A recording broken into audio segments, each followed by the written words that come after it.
이 이야기는 실화를 바탕으로 재구성한 것입니다. 밤 11시, 작은 투룸 아파트의 거실. 수지가 조용히 핸드폰을 받는다. 30살 중반의 그녀, 피로에 지친 얼굴이지만 빛나는 눈매와 오뚝한 콧날은 여전하다.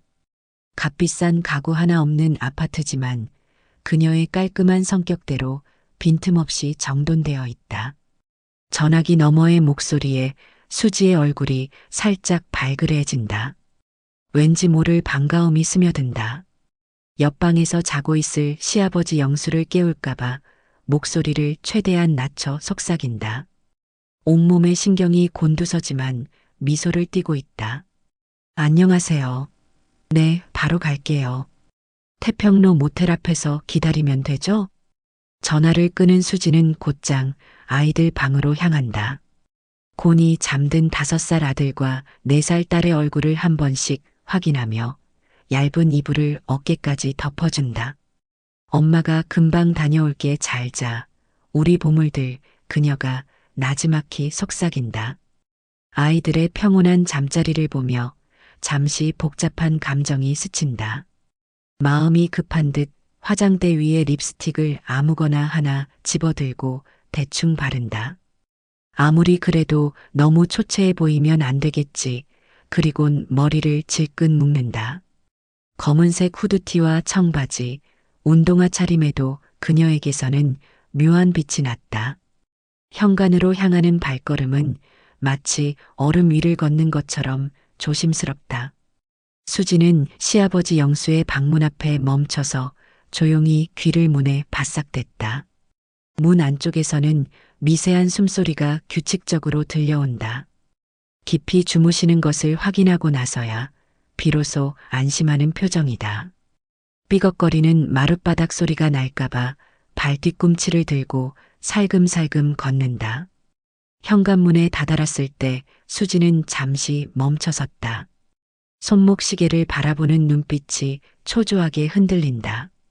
시계 초침 소리가 그녀의 심장 박동처럼 빠르게 느껴졌다. 묵직한 현관문은 그녀의 비밀을 삼켜버릴 거대한 입처럼 보인다.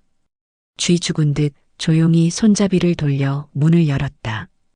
그녀는 틈을 최소화하며 재빨리 몸을 밖으로 빼냈다.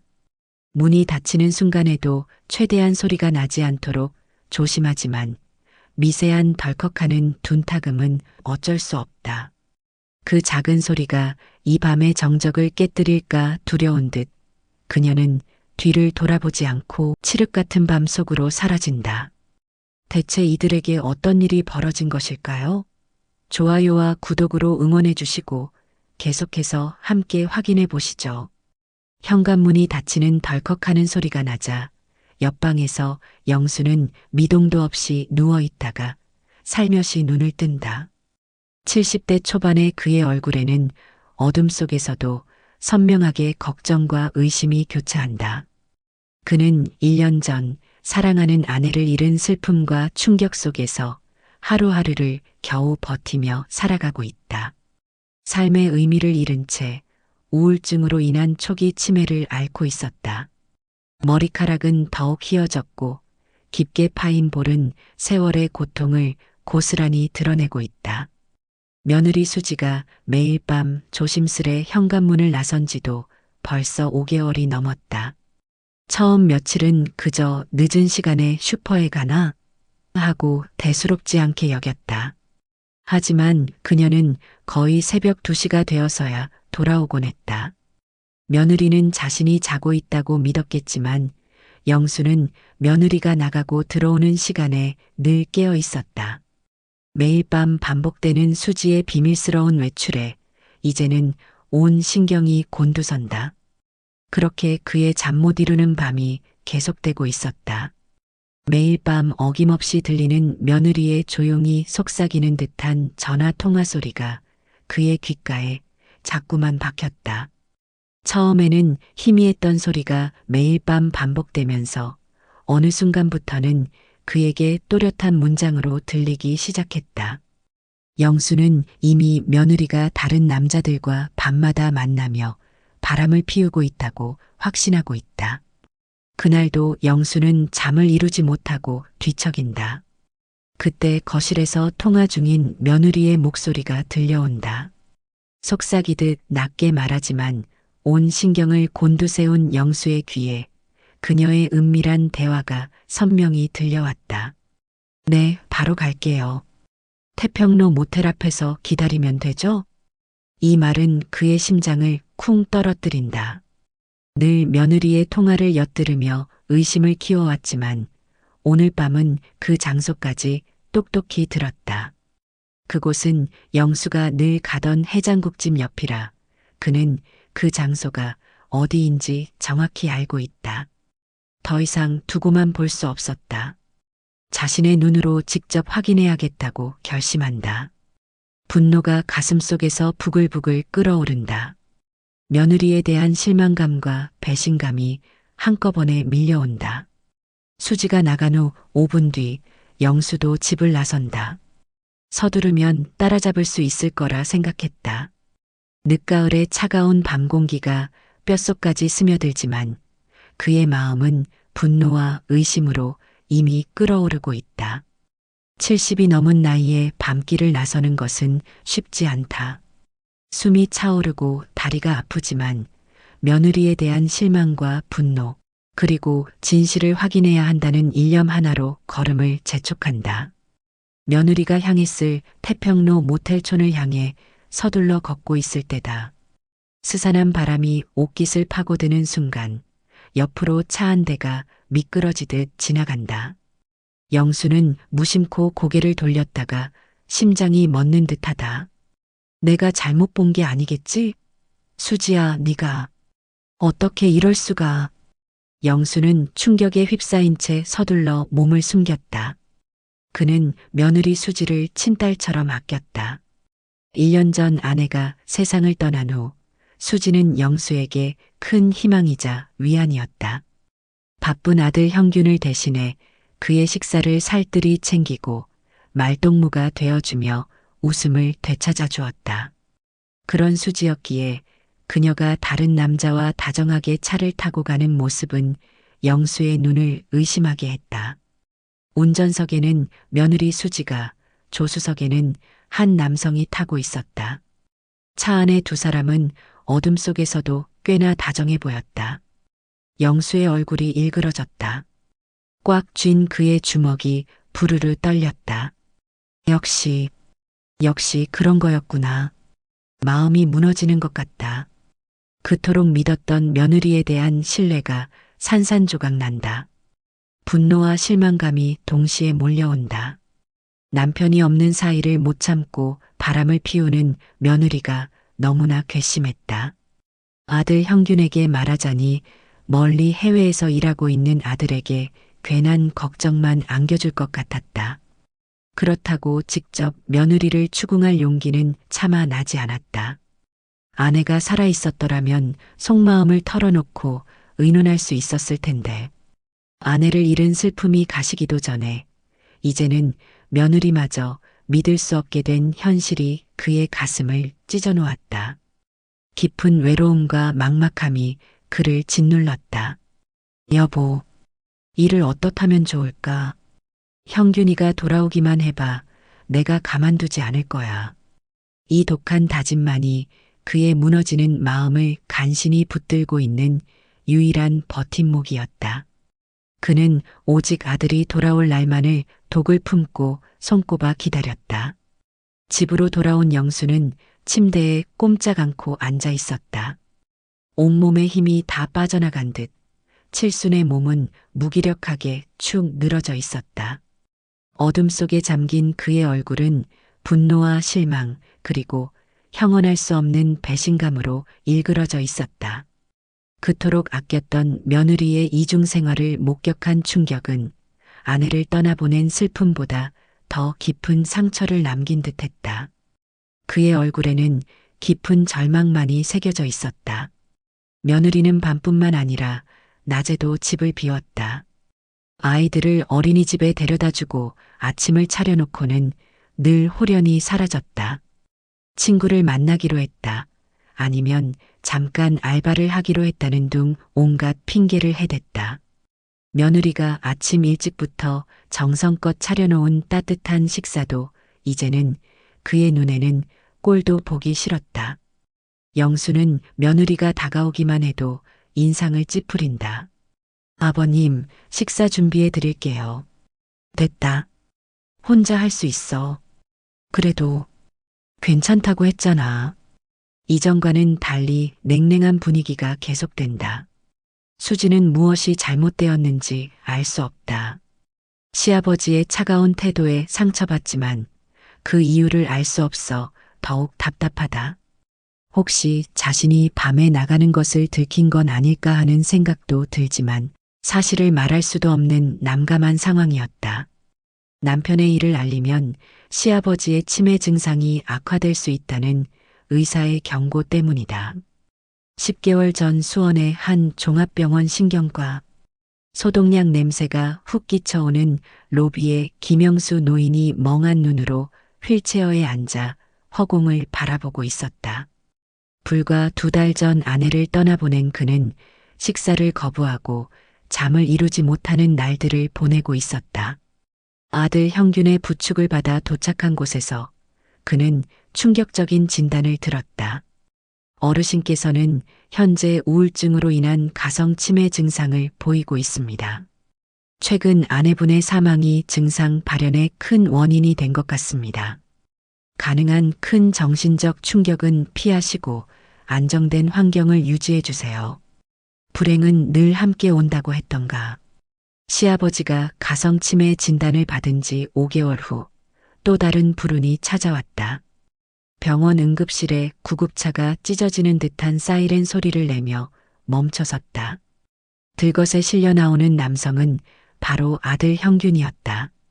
30 후반의 성실한 회사원, 10년을 묵묵히 한 회사에 몸담았던 그의 얼굴은 잿빛으로 창백했지만 의식은 있었다. 형균이 들것에 실려 들어오는 순간 옆에서 며느리 수지가 머리가 헝클어진 채로 울고 있었다. 몇 시간 후 정밀 검사를 마친 의사가 초조하게 기다리는 수지에게 다가왔다. 차트를 든 의사의 얼굴은 굳어 있었다. 교통사고 충격으로 신경 손상이 의심됩니다. CT와 MRI 결과 당분간 팔다리를 자유롭게 쓰기 어려울 것으로 보입니다. 최소 6개월 정도는 입원하여 집중적인 재활 치료를 받으셔야 합니다. 회복을 장담할 수는 없지만 환자분이 빠르게 나으실 수 있도록 가족분들의 지속적인 관심과 노력이 필요합니다. 그 말을 듣는 순간 수지의 눈앞이 캄캄해졌다. 간신히 붙잡고 있던 현실의 끈이 툭 끊어지는 것 같았다. 수지의 얼굴이 하얗게 변했다. 5년 전 남편의 퇴직금 중간 정산을 받고 대출을 껴서 마련한 집의 대출금을 매달 갚아나가야 하는 상황이다. 집을 살 때 현금을 모두 쏟아부었기에 당장 생활비로 쓸 돈도 없었다. 남편이 일을 못하게 되자 생활비를 벌어야 하는 책임이 온전히 그녀의 어깨에 내려앉았다. 보험금은 나왔지만 넉넉치 않았고 간병비 지원도 충분치 않아 낮에는 직접 간병하고 밤에만 간병인을 잠깐씩 써야 했다. 하지만 더 큰 문제는 시아버지였다. 의사는 분명히 경고했다. 어르신께 충격적인 소식은 절대 전하시면 안 됩니다. 큰 스트레스는 가성치매 증상을 급속히 악화시킬 수 있습니다. 결국 수지는 거짓말을 할 수밖에 없었다. 형균이 6개월간 해외 출장을 가게 되었다고 말이다. 형균은 다행히 말하는 데는 지장이 없었기에 가끔 아버지와 통화하며 해외에 있는 것처럼 연기했다. 요즘 회사들이 왜 그런다니 그렇게 갑자기 해외로 출장을 보내고 네가 힘들어서 어떡하니. 시아버지의 한숨 섞인 격려에 수지는 가슴이 미어졌었다. 수지의 낮과 밤은 완전히 다른 삶이었다. 낮에 병원에서 남편 형균을 간병하는 그녀의 손길은 그저 정성이라고 표현하기에는 부족했다. 하늘이 무너져도 내가 버텨야지. 내가 아니면 누가 이 사람을 지켜. 그녀의 헌신적인 노력에 형균도 보답하듯 재활치료에 매달렸다. 땀방울을 뚝뚝 흘리며 걷기 연습을 하고 힘없이 축 늘어진 팔을 들어 올리려 안간힘을 썼다. 그 모습은 지쳐 보였지만 포기하지 않는 강인한 의지가 엿보였다. 병원 병실. 남편 형균이 침대에 누워 힘없이 수지에게 물었다. 여보, 병원비랑 생활비는 어떻게 하고 있어? 내가 이렇게 누워 있으니. 형균의 목소리에는 미안함과 걱정이 가득했다. 수지는 그런 남편의 손을 꼭 잡고 밝게 웃었다. 그런 걱정은 조금도 하지 마요. 다 잘 해결됐으니까. 다행히 회사에서 지원도 많이 나오고 보험금도 생각보다 넉넉하게 나왔어요. 정말? 근데 우리 대출금도 매달 나가는데. 다 방법이 있어요. 걱정 마요. 그리고 아버님도 괜찮으시고 아이들도 씩씩하게 잘 지내고 있어요. 형규는 고마움과 미안함이 뒤섞인 눈으로 수지를 바라보았다. 형균이 재활치료를 받을 때면 수지는 그의 옆에서 함께 땀을 흘렸다. 팔다리에 힘이 없어 자꾸만 주저앉는 형균을 부축하다 수지는 그만 함께 바닥에 넘어지기도 했다. 하지만 그녀는 아픈 내색 없이 먼저 형균을 일으켜 세우고는 환하게 웃었다. 괜찮아. 우리 조금만 더 힘내자, 여보. 형균의 얼굴에 흐르는 땀을 닦아주면서도 수지는 자신의 거칠어진 손마디를 보일세라 조심스럽게 움직였다. 여기저기 밴드가 붙어 있는 손은 밤낮 없이 일한 흔적이었다. 환자분께서 정말 열심히 하셨지만 사모님께서 정말 헌신적으로 도와주신 덕분입니다. 예상보다 호전 속도가 빠르네요. 의료진의 칭찬에 수지의 얼굴에 겨우 옅은 미소가 번졌다. 하지만 혼자 있을 때면 이 무거운 현실이 불쑥 찾아왔다. 병실 한쪽에 놓인 가방에는 한 번도 펼쳐본 적 없는 병원비 고지서가 들어 있었다. 수지는 병원 로비 구석에 앉아 고지서를 몰래 꺼내보곤 했다. 빽빽한 숫자들을 보며 한숨을 짓는 것도 잠시, 이내 고지서를 다시 접어 넣고는 의자 2개를 붙여 누웠다.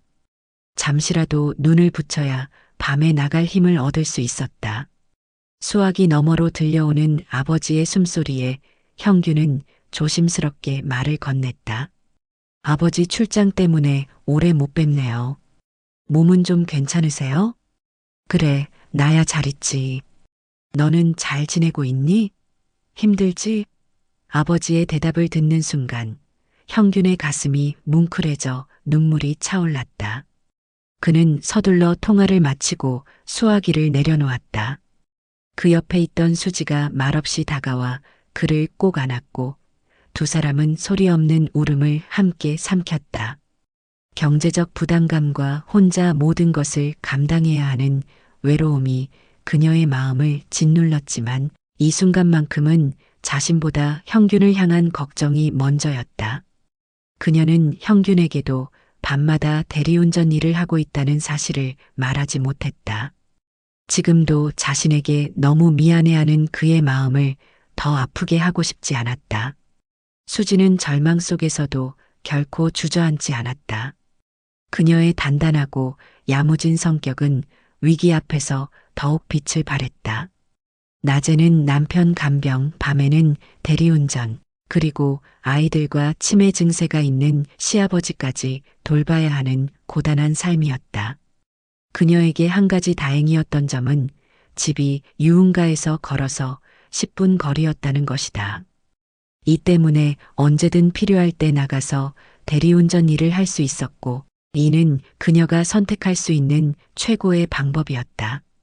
낮에는 아이들과 시아버지를 돌봐야 했기에 모두가 잠든 늦은 밤에 몰래 나가서 일을 했다.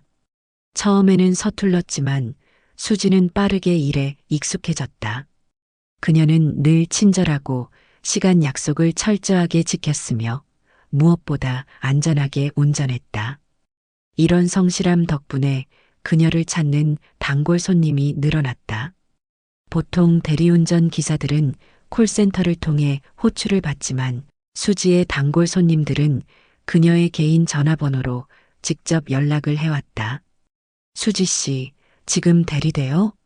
20분 후쯤 만나호프 앞으로 올래요? 아, 안녕하세요. 네, 20분 뒤에 뵙겠습니다.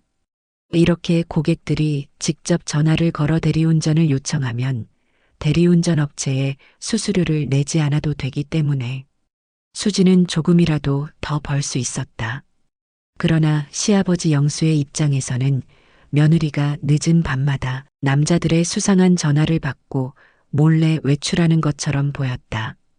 가성 치매로 인해 불안과 의심이 커진 시아버지의 귀에는 그 목소리가 며느리와 다른 남자와의 은밀한 미래처럼 들린 것이다.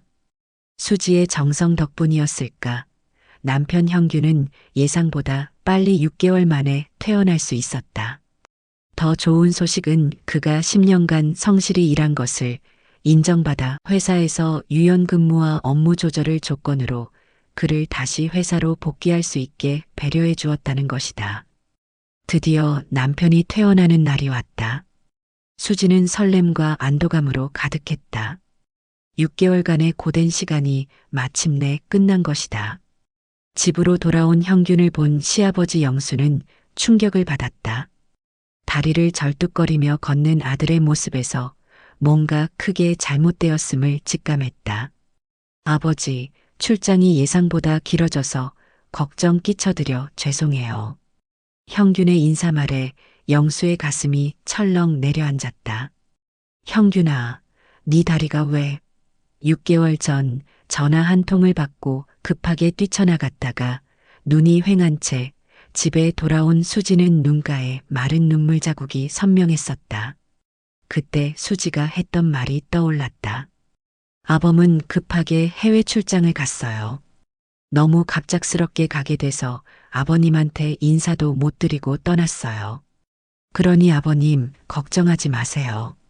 그때는 왜 전혀 이상하다고 눈치채지 못했을까?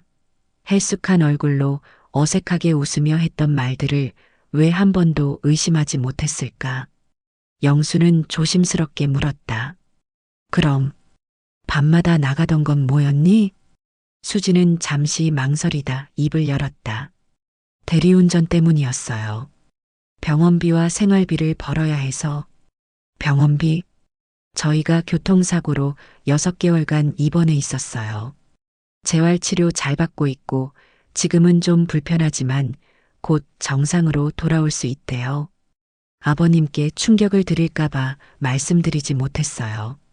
죄송해요. 그래서 형균 이영수는 말문이 막혔다. 자신이 그토록 의심했던 며느리의 외도가 사실은 가족을 위한 희생이었다니. 헬쑥해진 수지의 얼굴과 거칠어진 손마디가 새롭게 보였다. 밴드가 붙은 손가락, 지친 눈빛, 부쩍 헬쑥해진 얼굴.